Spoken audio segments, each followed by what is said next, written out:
Okay, so I want to welcome everyone. I'm Dr. Joseph Telfair. I am the Associate Dean for Practicing Research here in the Office of Practice Research at the Jiann-Ping College of Public Health.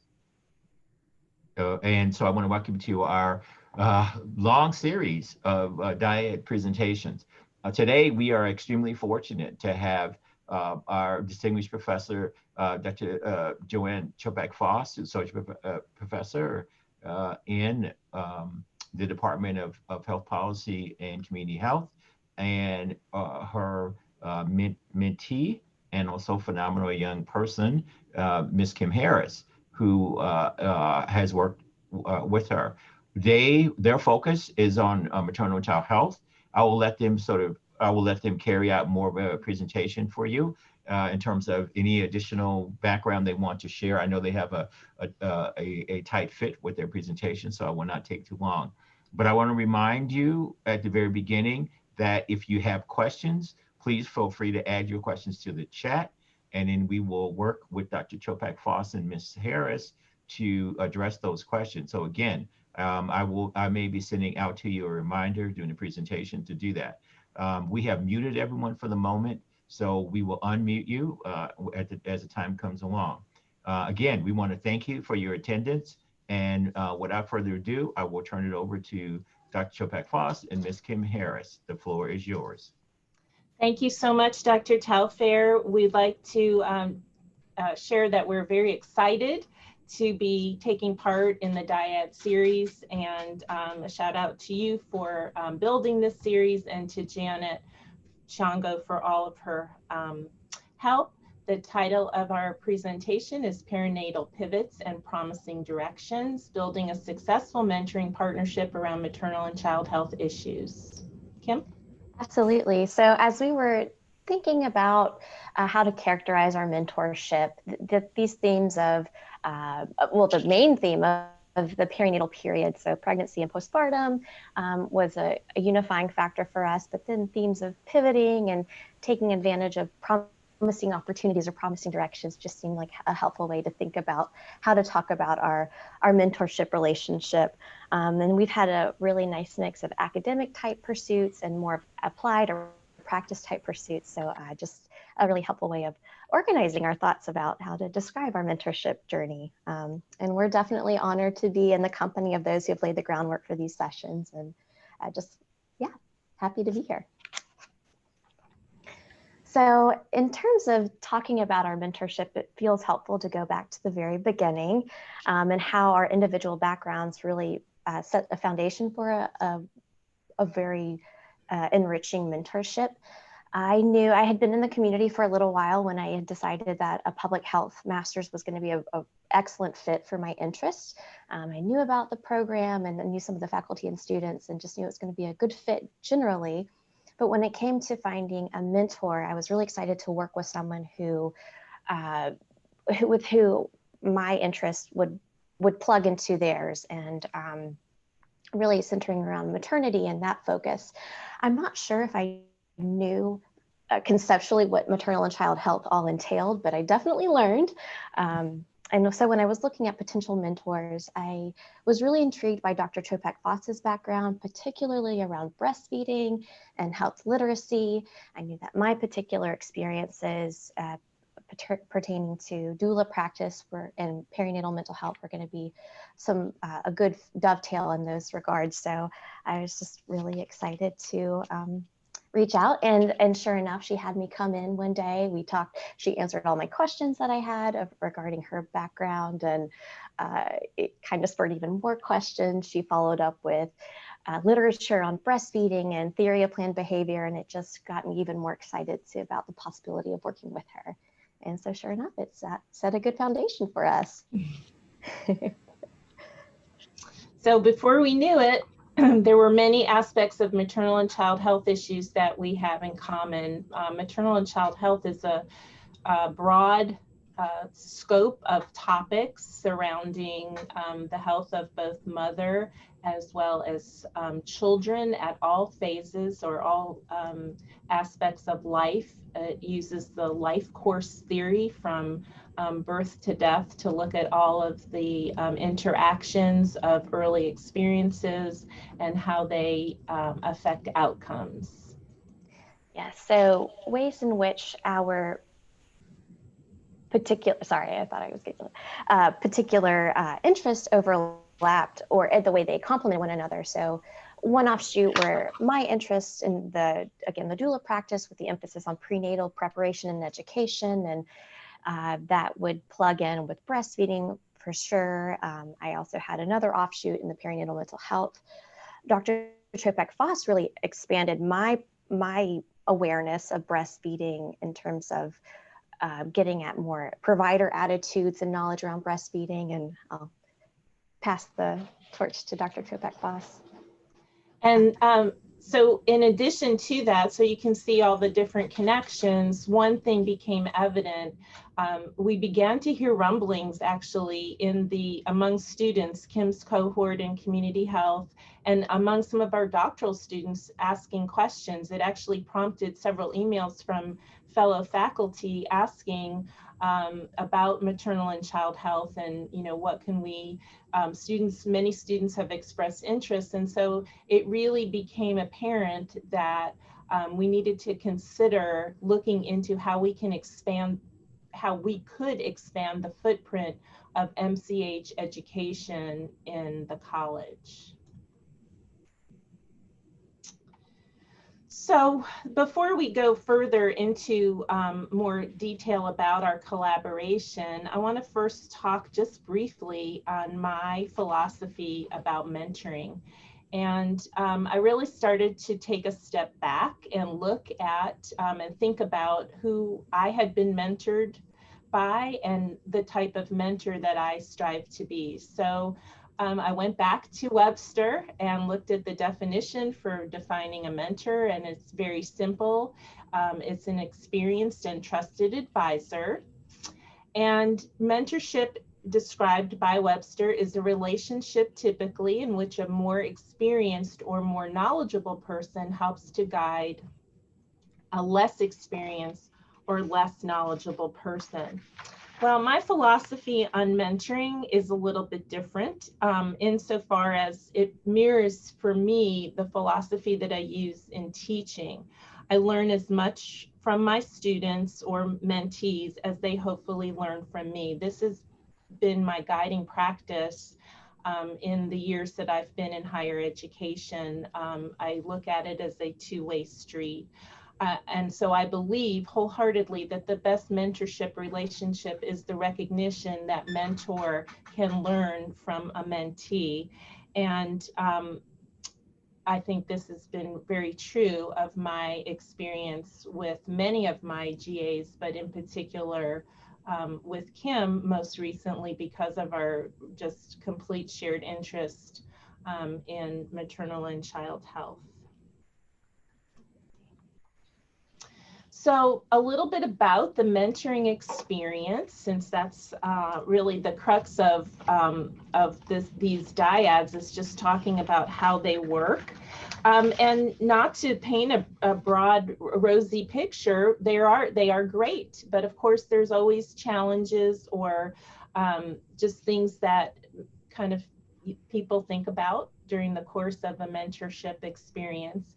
And certainly, how sharing knowledge is disseminated. So that's, am I doing the best sharing about not just the discipline, because the student is getting that within their courses, but also I try to make my mentorship more about the practice. So for Kim, because I teach in the undergraduate program as well as the graduate program, she is able to accompany me and perform and learn some tasks specifically related to evaluation of student performance.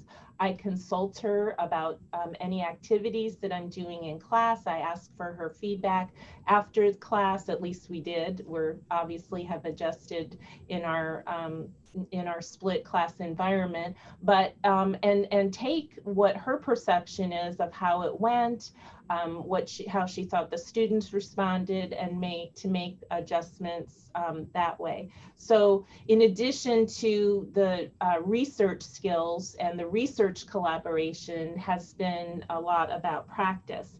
In addition, I've also included Kim to learn a little bit more of the academic culture. She has attended our Office of Practice and Research practice committee meetings to get a sense of what's going on in the college. She's also attended a meeting of a group that I belong to for service, as what part of my service outside of the university, but related to public health, the Bullock Alcohol and Drug Council. She has attended those meetings during her first year working with me, and also is very much an integral part of a planning committee for the MCH symposium that we are working on for spring that we'll talk more about a little bit later.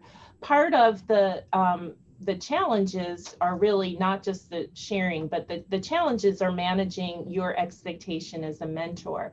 And that includes being mindful of their hours. We have them for 20 hours a week. So making sure that not just that we're filling their hours, but that we're filling them with things that are constructive. And I look for things that are also helpful to their future endeavors and what they want to accomplish. So in addition to Kim providing her office hours that I can easily refer to, we talk about every week we talk about what's coming up and, just being mindful. So for example, this working on this presentation, she's put in more hours this week, which would mean that next week she can look at what needs to be accomplished and adjust her time accordingly.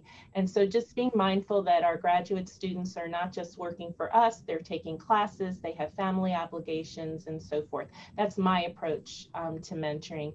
And then the last one, which really wasn't too hard when you have someone who sort of thinks very similarly to you, is the relinquishing of control. And that's only insofar as assigning tasks to evaluate student performance related to assignments. And we do work very closely on that because she'll put in the grades and then I'll go back and just look to see what her comments are. And I'm so pleased. They've always been insightful. They've been right on the mark. And so the trust issue is totally there for me and very easy to relinquish control and hopefully she'll say I don't micromanage her, but just trying to manage those expectations and your own style of work. Absolutely. Yeah. And so it's really interesting how the challenges from the student perspective kind of correspond or in some ways mirror those that are described by Dr. Chopak-Foss. So for instance, regarding learning about new fields, and sharing experience around maternal and child health. So while I'd had some relevant experiences, I was still very keenly aware that I was coming into public health without a public health background necessarily, and just, learning the whole new discipline and the terminology and the approaches, and maybe I have a sense of playing catch up. And so that whole process has particularly early on was a little bit more intimidating. I wanted to make sure I was doing a good job and living up to expectations of what I thought was entailed in being a graduate assistant and being a mentee. And in terms of expectations, there is that becoming acclimated, particularly early on, but it's an ongoing process for sure. In terms of the expectations around timing and timelines and grading, there are times, when it has come to evaluation, I will look back and make sure, okay, am I thinking about this the correct way? Of course, Dr. Chopak-Foss is always open to discussing these sorts of things, but it's just, when a more subtle process, but definitely a distinct part of the mentee-mentor process overall. And then finally, to the counterpart to relinquishing control is the accepting control. So again, I come back to while I'd been in, since undergrad, been in different circumstances where I had maybe more of a leadership role there, I was again aware that I was new to the field, the practice, the college, and maybe there's some trepidation and are you really sure you feel confident in me doing this, or I haven't done this before, so there's always that element again, particularly early on. and it's something to contend with. Fortunately, Dr. Chopak-Foss has been so incredibly supportive from the get-go, and that's really helped navigate these particular challenges as they come up. And I'm just really fortunate that we have these mutual interests, but also she's been very willing to involve me in her existing projects and to incorporate my interest into new projects that we've taken on.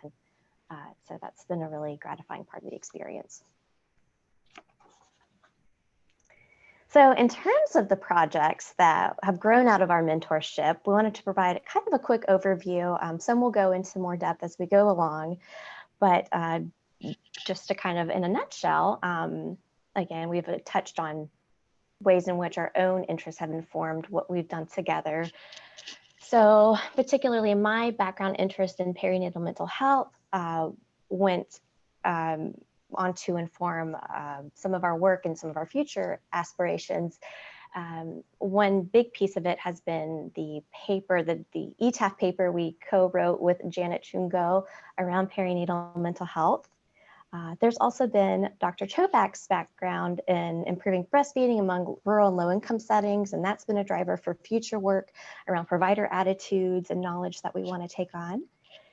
There's also the fact that a substantial portion of the work we've done together has been around building up and exploring the MCH infrastructure that's already been in place within the college. A lot of this has taken the form of developing the MCH course for the graduate level, the MCH interest group for students, as well as the MCH research interest group. And that's a lot been founded on seeking funding to grow the MCH presence within the college and to eventually work towards building up the workforce in public health. And finally, Dr. Chopak-Foss will be touching on this more, but there's also been the Empower Tanzania curriculum evaluation project, which has provided me an opportunity to get some experience in data matching and cleaning. So. We wanted to call this next section elaboration on collaborations because we're going to go into a little bit more depth on this. So if those of you who know me well, I often use this reference to the well-known children's book, If You Give a Mouse a Cookie. And why do I use that reference? This was a childhood, I loved reading this book to my son because it reminded me just sort of a lot of my work in both professionally and at home. You start doing one thing and it leads to another and another and another. But really the book, the story, and why I think it's a great analogy for how I view MCH is that the story centers on the mouse, and in the book, if you give him a cookie, he's going to ask for a glass of milk. After the glass of milk, he'll probably, or while he's thinking about drinking the glass of milk, he'll ask you for a straw, then a napkin, then he'll want to look in the mirror and make sure he doesn't have a milk mustache, and so on and so on. And that's sort of been what has happened with MCH, at least in my career, because I started out really focusing on one specific group, and that was the health issues of adolescents. That was the crux of my dissertation when I was in graduate school. And so each time there's, breastfeeding was a lot triggered by my own experiences with that when I became a mother. And so each deeper dive led to another topic until here we are examining the most significant of health outcomes, disparities in maternal mortality, and also just looking at disparities in overall maternal health outcomes. And then also tied into that is perinatal mental health. So the message is that there's a lot of connection in the discipline, and it makes it to me, it's truly an exciting place to be. And this is probably true for many other subject areas in public health, but it has certainly driven our research collaborations. Absolutely. So in terms of those collaborations, chronologically, we're stepping back because we've touched, spoken about it a good bit already, but breastfeeding and the nurses' attitudes has been one that was, again, the origin point for us. And it's been something we've come back to, but, you know, as Dr. Chopak-Foss was mentioning, we keep getting these other offshoots that we are excited to tap into. But this is the original. So I did have a contact with a local international board certified lactation consultant, which has linked us with some baseline data regarding local nurses' knowledge and attitudes surrounding breastfeeding. So that's been a promising direction. Again, we know that this has been a wonderful point of overlap between the two of us. And we're in progress right now with the literature. Well, that's been in progress for a minute, but it's still in progress. And we are excited to capitalize on that going forward with the goal of assessing nurses at a local facility and doing a comparison with others, or at least one other in the region, to measure whether and how their knowledge and attitudes impact patient attitudes and confidence to breastfeed. We know this is a pretty big indicator based on prior research, and we're excited to look at that on the level of Georgia. Another big theme or project in collaboration, and I've alluded to this already, was our ETAF commentary paper looking at the scope of perinatal mental health in the current landscape in Georgia through the socio-ecological model. Again, I hope I may have just mentioned this, but of course this was the three of us, Dr. Chopak-Foss, Janet Chungo, and I.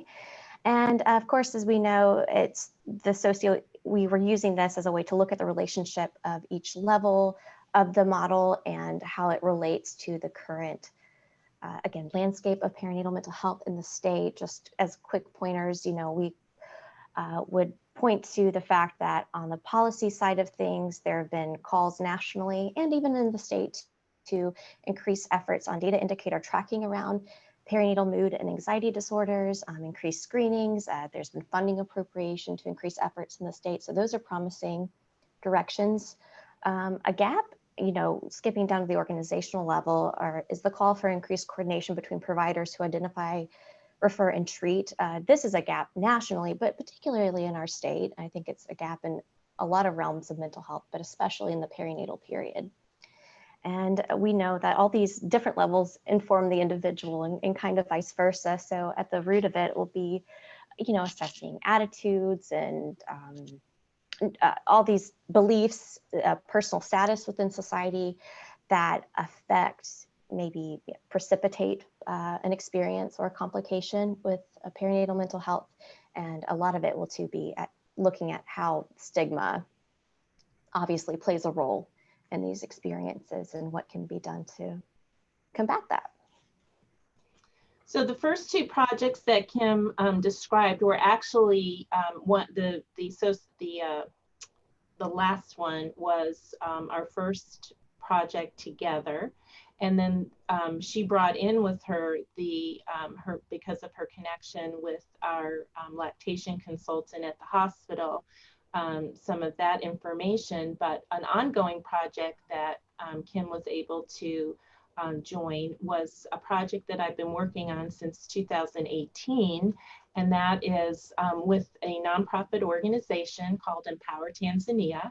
They are working in a very rural part of Tanzania called the Same District, and they work to help these rural Tanzanians to improve their quality of life by addressing the underlying issues that hinder resiliency in rural areas, healthcare, such as healthcare education, agricultural practices, etc.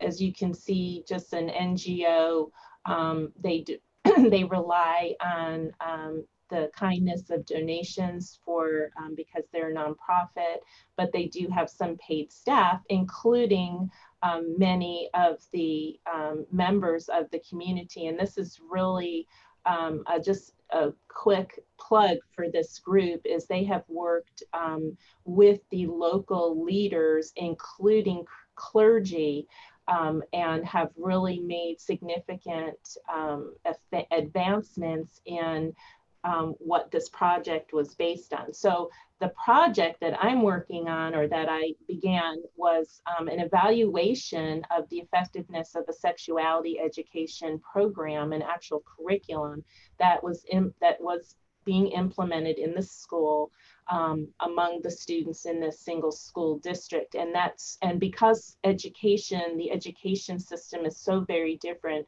than in the United States, it went from the youngest children through what they consider high school. This sexuality education curriculum was actually implemented in some of the older. We were evaluating only the older students, but it actually was going to go down as far as the primary schools. But one of their biggest issues that they were most concerned with is that there is a lot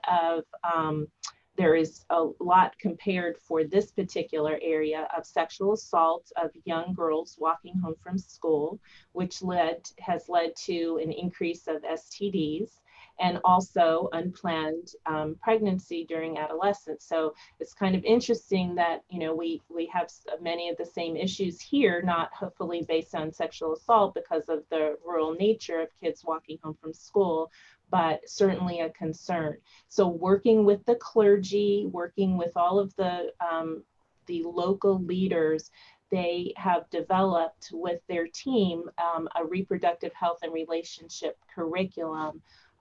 And that is what the crux of the project was evaluating. So this is, as I said, this has been in place since 2018. We did the pilot study or a pilot test of our survey instrument, made changes to the survey in January, and data was collected all through 2019 through last December. My co-PI on this project is Dr. Jiann-Ping, who is in the College of Behavioral and Social Sciences in the School of Human Ecology.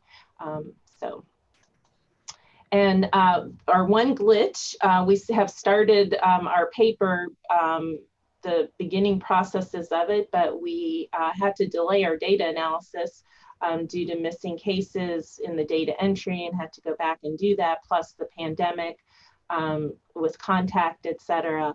But we'll get back on track soon. And Kim has been an integral part in helping to match these cases in the data that we had received earlier in 2020, and we hope to get back to it in the beginning of the new year. So to switch gears a little bit back to back home and down at the college level, part of the impetus to begin pursuing MCH interests was encouraged by the feedback we gained from a small informal survey that we sent out to faculty and students. Again, just kind of an in-house thing to start getting the temperature of where interests were. We did have two versions, one for faculty, one for students. And in total, we had 71 respondents. Again, we carried this out early fall of last year. Overall faculty reception to creating a course, an elective MCH course, was pretty favorable, with 95% of the respondents in support of it. And 82% of the faculty respondents were also in favor of future MCH track creation. Further, 50% of faculty were expressed interest in helping to design a course, and then about 60% were interested in going on to teach the resulting course. So this is kind of reflected in one of the quotes we got in the feedback that was exemplified in those words. On the student side, again, it kind of mirrored that of the faculty. About 90% were in favor of an elective MCH course creation at either the master's or the doctoral level.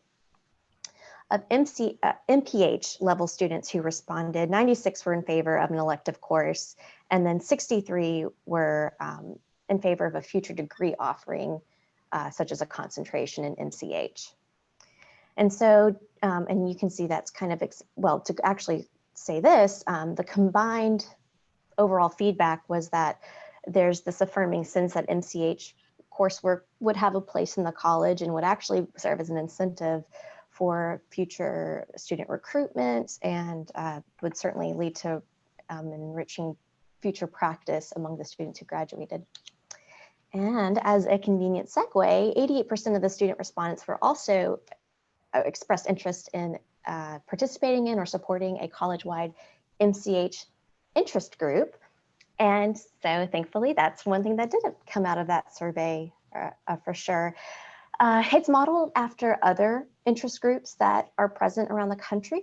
And the idea is that it's completely student-driven, open to any student who has an interest in MCH topics or pursuits. It has the goal of exploring and promoting MCH interests in the Georgia Southern community and within the college, but broadly too, through informal and collaborative scholarly activities. And so we've already taken on a couple of different topics.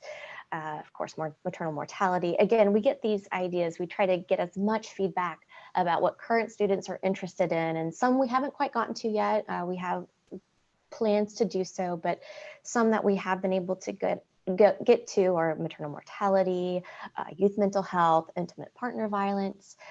There's interest in always in infant and maternal mortality, food insecurity, and so these are areas that we're excited to keep going with. And I'll just say that Kim has done an outstanding job.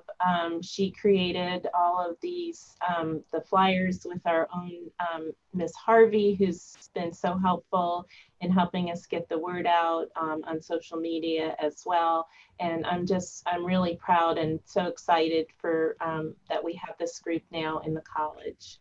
Our newest endeavor is a maternal and child health research interest group. And the idea for this group came about based on the call for applications for undergraduate research assistants. These endeavors, the support, financial support, is through the University Undergraduate Research Council, which is supported by the Office of the Provost. One of the Provost's goals is to enhance and expand undergraduate research opportunities across campus. So when I'm also on the Undergraduate Research Council, but I approached Dr. Telfair, who is the director of our Office of Practice and Research, and I asked him if I could partner with his application. He was putting in an application for renewal from his work last year and add to that. And I was very fortunate that we were funded for 2 undergraduate students. I'm very excited. I don't know if they're on the webinar today, but Mackenzie Holmes and Deandra Frazier will be our undergraduate research assistants for this group. But what I'm most excited about and what the goals were for this group is to expand the undergraduate research opportunities in the college through exposure to the research process from idea inception to deliverable and around the area of maternal and child health. So just want to be clear about that, because I know that other faculty in the college are definitely working with undergraduate students in other disciplinary areas. The other goal was that I wanted to create a group, or what I'm referring to as teams, that would hopefully include faculty in the college and even outside the college if that ever happens, but that we have an interdisciplinary, interdegree level research teams. And what I mean by that is that surrounding issues in MCH, I would like to invite students from the MPH level, the DRPH level, and additional BSPH students. You don't have to have the assistantship to just be, we have our 2, but to be part of this interdisciplinary and inter-college working team, because I believe it's very important to, for undergraduate students to have interactions with graduate students. That's certainly one of the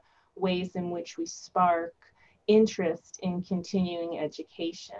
And so my vision is that our graduate students who join us will serve as mentors for the undergraduate students, sharing prior experience with research that they've been involved in, and also to answer questions, encourage graduate education and maybe spark some ideas for what they might be interested in, and also to build a bridge across degree programs and concentrations to really foster the sense of integrativeness within public health practice, because in my opinion and my experience, every discipline within the college is an integrative way of approaching a public health problem. We need biostatisticians, we need epidemiologists, we need health policy, and they all inform each other's work in one way or the other. So that is the vision, and we'll have another little plug for that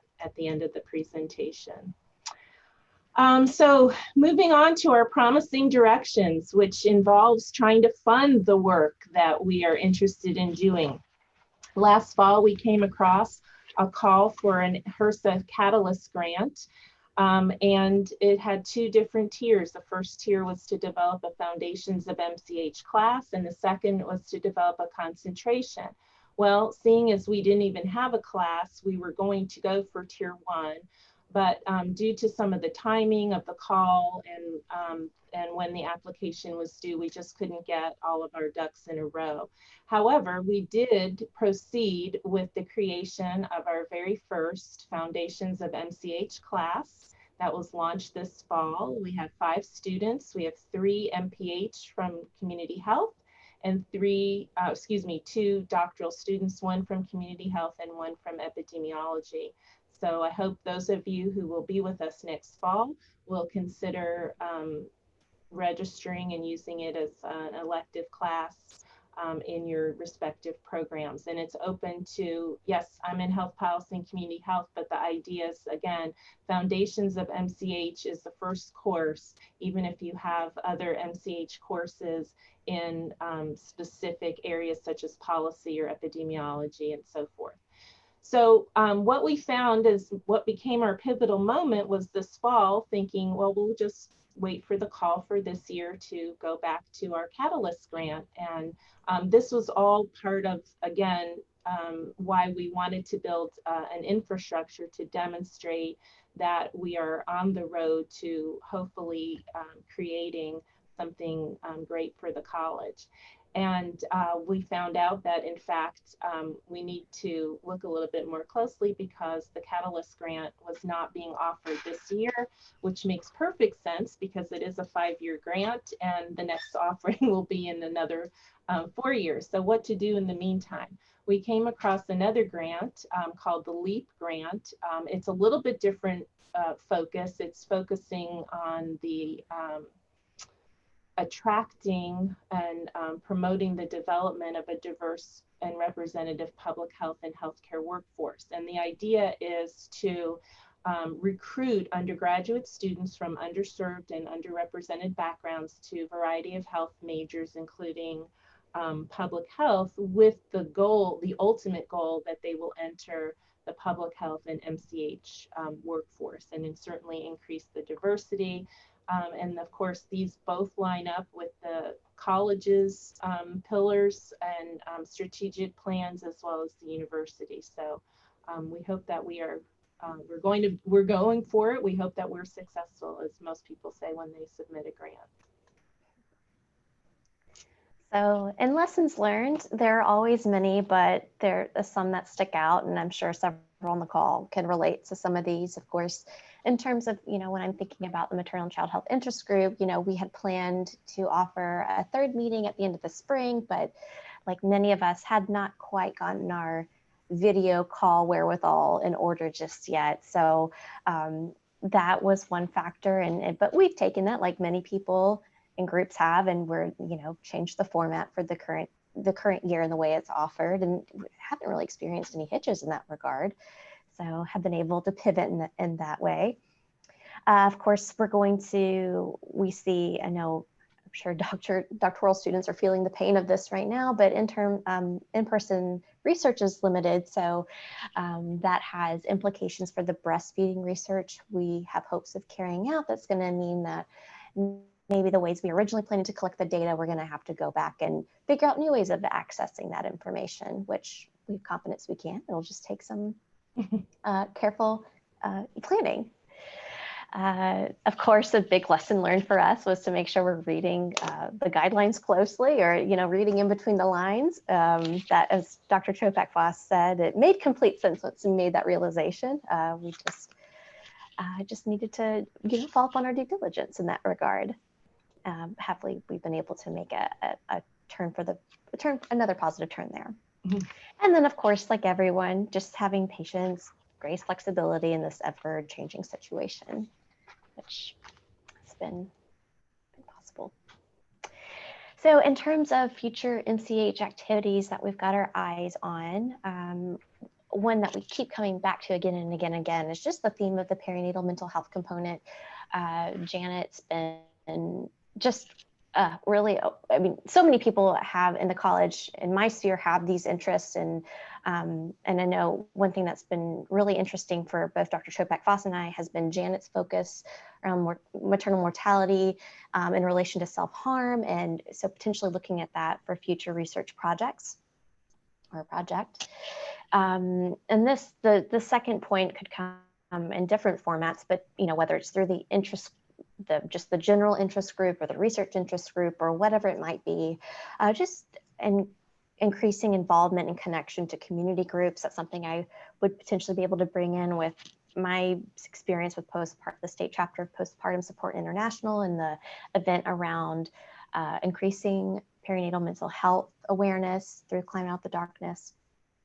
And then the last big component will just be ensuring continuity for the interest group going into the future, and ensuring that, again, it's student driven. It's not meant to be rest with one person. It's meant to be a collaborative effort, and just making sure that, I've done my due diligence before I do transition on, and that whoever does come in feels like they have the pieces in place to help keep that going.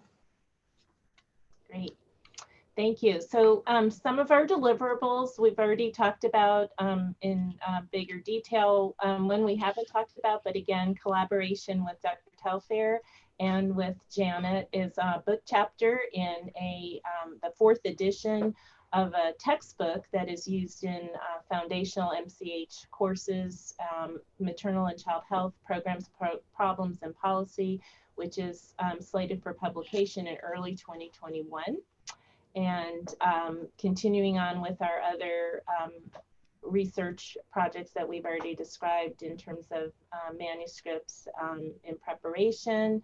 Kim also talked about next semester, we will have at least two MCH interest group meetings, and our newest deliverable being the Eagles Practicing Community Engaged Health through our research interest group. And then we're working with the Magnolia Coastlands AHEC, Area Health Education Center, to organize a maternal health symposium in the spring of 2021.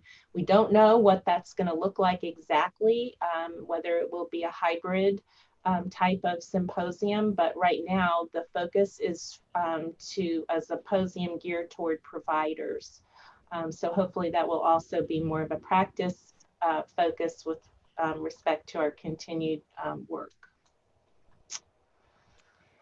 And as we were thinking through, in case anyone was inspired by some of what we've talked about today and wanted to find a way to plug into some of these different projects we've had our interests, our hands in, I guess, in terms of faculty opportunities, it might look like maybe brainstorming ideas in which to introduce MCH exposures in your existing courses.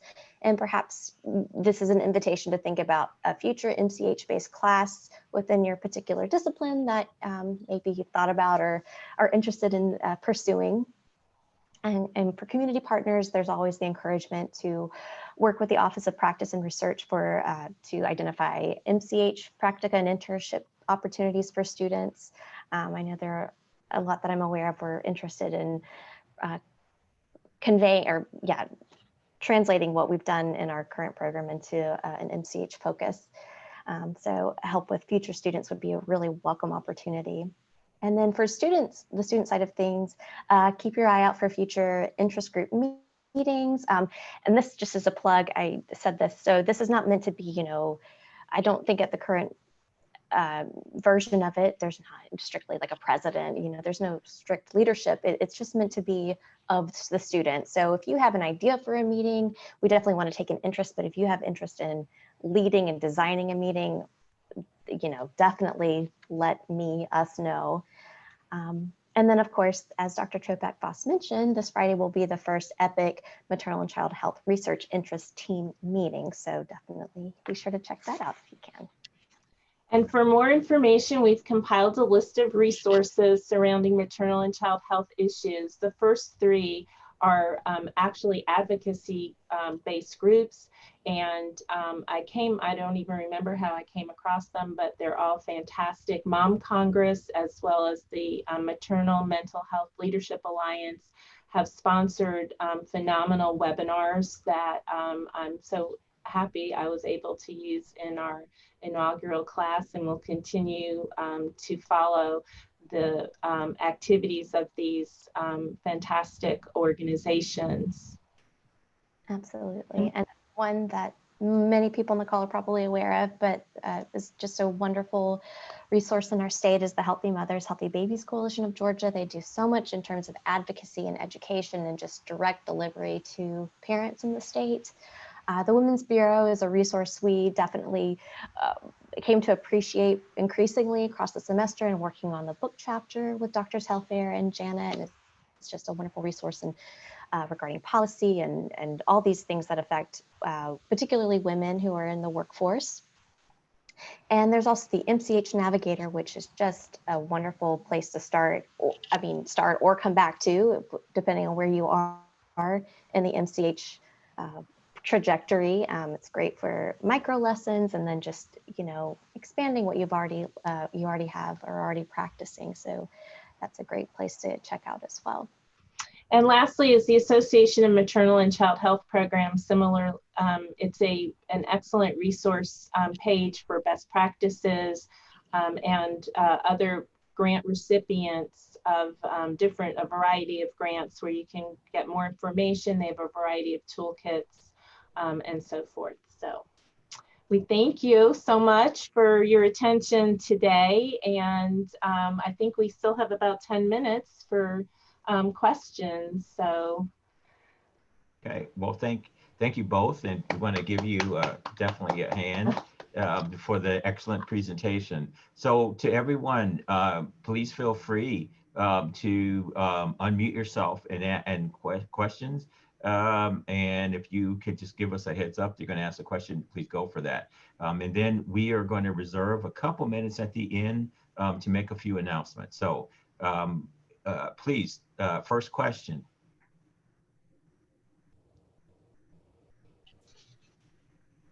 Okay, Dr. Ford. Good afternoon.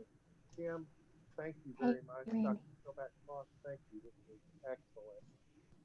The question that I have is one that I had wished that I had asked to Prachi and Dr. Adhikari, and also to, and I didn't even know enough to even think about that question. You're a little If you turn your volume up, Dr. Ford, please. Yeah, sorry.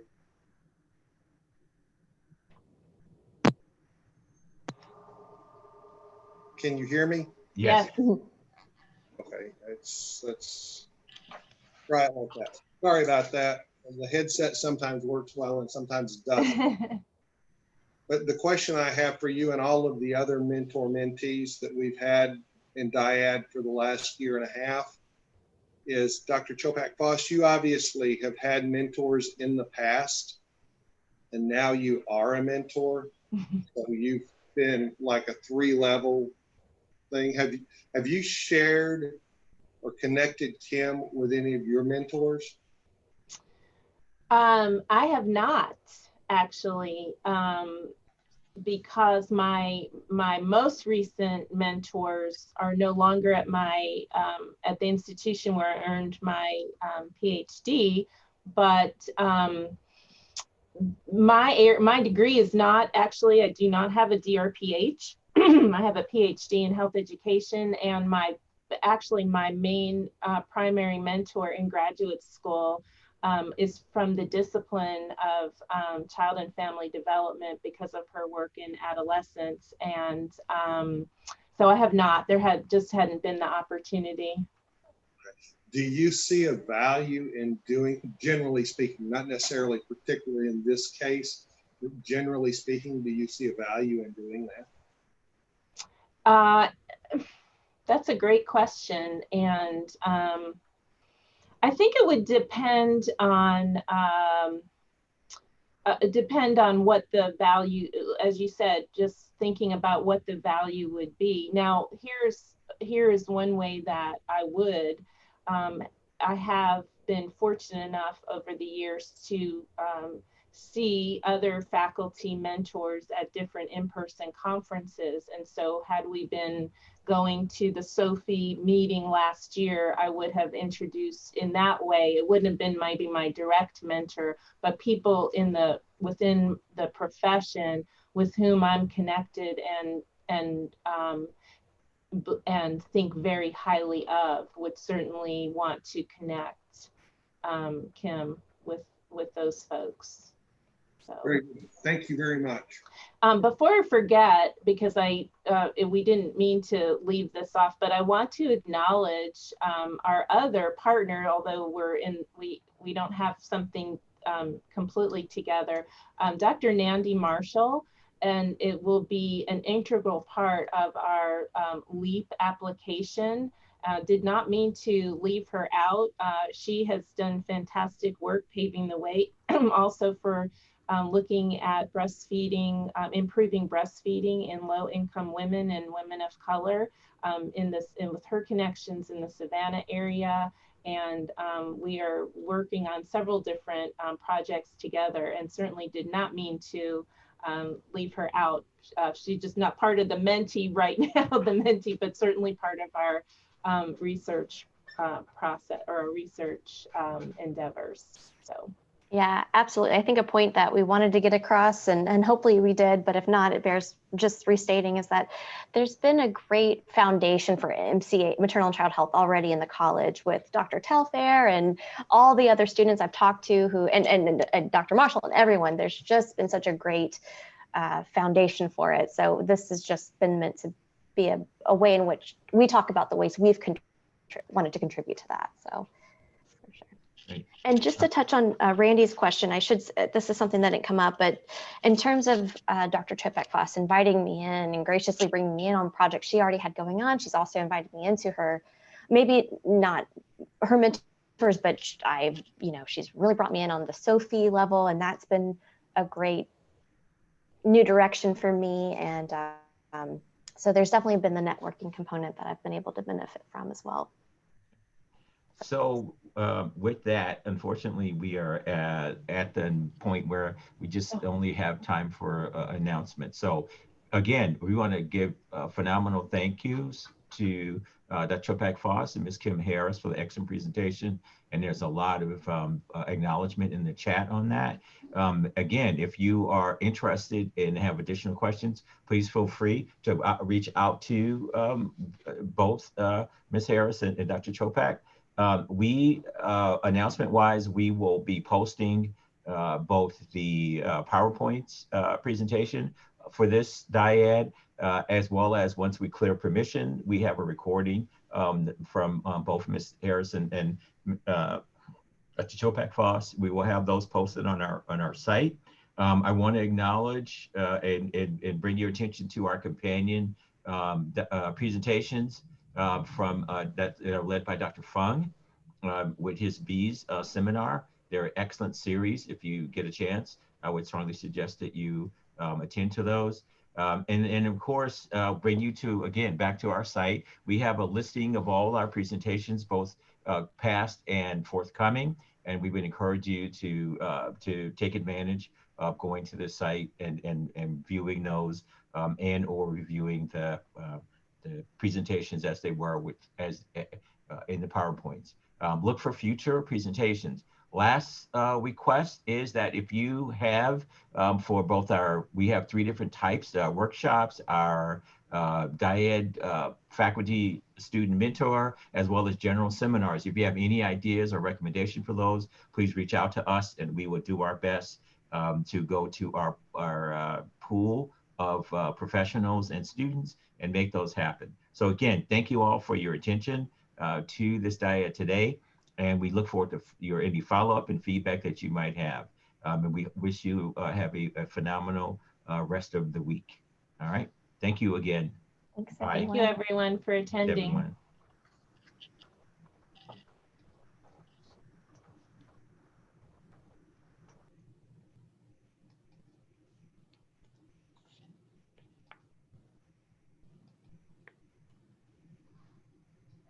Special thanks again to you, Dr. Telfair and Janet. Oh yeah, no problem. Yeah, Ms. Chango, did you get all the emails in the chat before I close? Yes, I did. I was just waiting to Okay. see if anybody else had anything. Okay, that's fine. All right. Dr. Adhikari, did you just come on? Tell exactly where you were. Dr. Adhikari? Yes, Dr. Oh, Sorry, okay. sorry, I was in another meeting. I am late.